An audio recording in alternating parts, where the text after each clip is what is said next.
যে বর্তমান সরকার কিন্তু উদরপিণ্ডি বুধর ঘাড়ে চাপাচ্ছে না। মানে আমরা সবসময় শুনি যে জাস্ট আগের যে সরকারটা গেছে আমরা সবসময় বলি কি আমার আগের সরকার এই ভুল করেছে। আমরা দেখছি বর্তমান সরকার কোনোভাবেই বুধকে দোষ দিচ্ছে না, তারা কিন্তু অন্তর্বর্তীকালীন সরকারকে কোনো দোষ দিচ্ছে না, তারা ওই যে আমেনা আছে যে আরো আগে তাদের কাছে দোষ দিচ্ছে।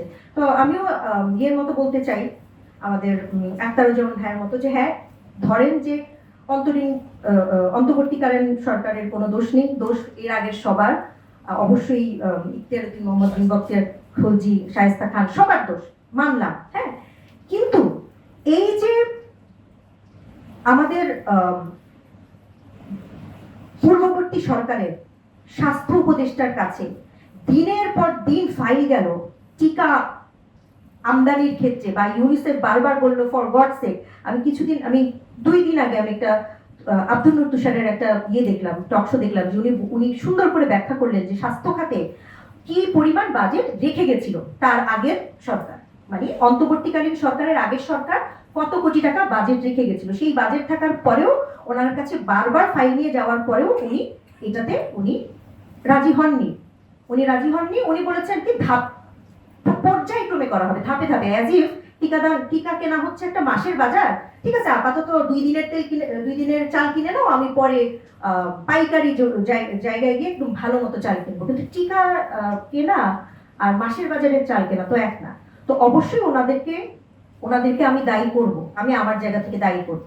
হ্যাঁ, বাংলাদেশের মায়েদের অপুষ্টি আছে, যেটা আজকে হঠাৎ করে এই বছরে হঠাৎ করে মায়েদের অপুষ্টি হয়ে যায়নি। বাংলাদেশের মায়েদের সে একদম বাংলাদেশের জন্মের শুরু থেকেই অল্প বয়সে বিয়ে হয়।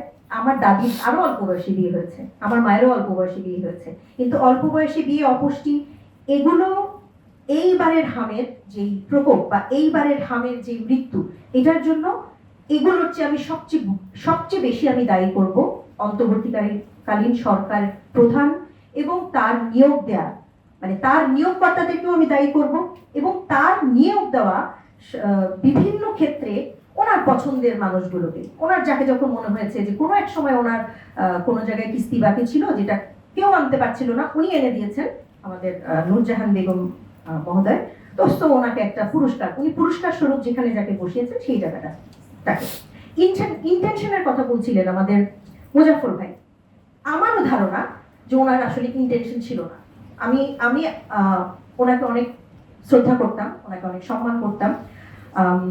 2012 সালে যখন হুমায়ুন আহমেদের ক্যান্সার হয়, উনি যখন কর্কট রোগে আক্রান্ত হন, তখন আমাদের এই নোবেল জয়ী ইউনুস সাহেব উনি আমাদের নিউ ইয়র্কের বাসায় এসেছিলেন সান্ত্বনা দিতে, হুমায়ুন আহমেদের সাথে একটা সৌজন্য সাক্ষাৎ করতে।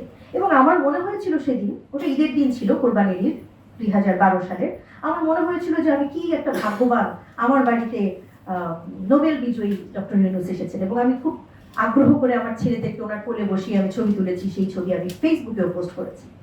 আজ মানে আমি বলতে বাধ্য হয়েছে, আমি আমার জীবনে ওনার মতো প্রতিশোধ পরায়ণ মানুষ আমি খুব কম দেখেছি। আমার কাছে মনে হয়েছে যে উনি প্রতিশোধ নেওয়ার জন্য উনি কিছু কাজ করেছেন।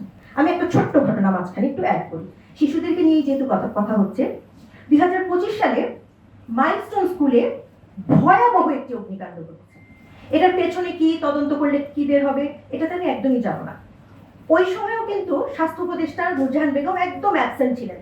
কোথাও তার কোনো একটা বিবৃতি, কোথাও ওনার কোনো একটা চেহারা আমরা দেখলাম না। এবং আমরা যারা ফেসবুকে বক করি, কোনো কিছুর আশা ছাড়াই যারা বক করি, আমরা বললাম যে উনি কোথায়, উনি কেন বলছেন না কিছু। যাই হোক, আমরা সম্প্রতি শুনলাম, তখনও শুনেছি কিন্তু তখন কোনো প্রমাণ ছিল না। আপনারা সবাই ডাক্তার সামন্তলাল সেনের নাম জানেন, এবং বাংলাদেশে বার্ন ইউনিট বা বার্ন হসপিটাল, ওনার কি পরিমাণ এই বিষয়ে ওনার ত্যাগ তিতিক্ষা বা ওনার সাফল্য, এটা অবশ্যই ওনার অভিজ্ঞতা আমরা সবাই জানি। বাংলাদেশে একটা সময় ছিল যে কিশোরীদের খালি অ্যাসিড মারা হতো এবং লক্ষ লক্ষ অ্যাসিড ভিকটিমকে উনি সহায়তা করেছেন, আমরা জানি। ধন্বন্তরী ডাক্তার হিসেবে ওনাকে সবাই চেনে। তো ওনার দোষ কি? ওনার দোষ হচ্ছে উনি একটি দলের মন্ত্রীর দায়িত্ব পালন করেছেন।